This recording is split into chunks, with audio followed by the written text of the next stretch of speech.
Hi darlings, అంతా ఎలా ఉన్నారు? బాగున్నారా? ఇది కువైట్లోని జహరాలో అనే ఏరియాలో ఒక ఏరియా ఇది, తైమా.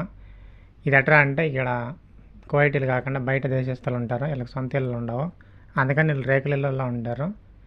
బయట ఇళ్ళల్లో పోలిస్తే, బయట ఏరియాలో పోలిస్తే ఇవి చాలా చిన్నవి. అది కాక మొత్తం రేకుల ఇళ్ళే ఉంటాయి. దీంట్లో లోపల ఇల్లు ఎట్లా ఉంటారు ఎండకి ఈ టెంపరేచర్కి ఇట్లా ఏసీలు, ప్రతి దాంట్లో ఏసీలు కంపల్సరీ ఉండాల్సిందే. ఇక్కడ బయట పార్కింగ్ పెట్టుకోవాలన్నా వీళ్ళకి తావాలి అంతంత మాత్రమే ఉంటాయి. ఇరికిచ్చి పెట్టేస్తారు. బండ్లు పోవాలంటే చాలా ఇబ్బంది పడతాయి. ఒకవేళ పెద్ద బండి వచ్చిందంటే, ఇట్లా చెత్త వేసుకున్న పెద్ద బండి లారీ బండి వచ్చిందంటే చాలా ఇబ్బంది పడతారు. మొత్తం వీళ్ళు పేదవాళ్ళే, ఇక్కడ పెద్దగా ఏముండదు. బయట దేశస్తులు ఎక్కువ ఉంటారు, కువైట్ వాళ్ళు బయట ఉంటారు. వీళ్ళకి సొంత ఇల్లు వచ్చేంతవరకు వీళ్ళు ఇక్కడే ఉండాల్సిందే. వారి నుంచి వారికి మొత్తం ఏరియా మొత్తం ఎత్తుకున్నా కూడా ఇవన్నీ రేకులే. లోపల మొత్తం బయట దేశస్తులే ఉంటారు. వీళ్ళకి సొంత ఇల్లు వచ్చేంతవరకు ఈ పరిస్థితి ఉండాల్సిందే. వీళ్ళు ఇంతే ఉండాల్సింది. ఇంక ఇక్కడే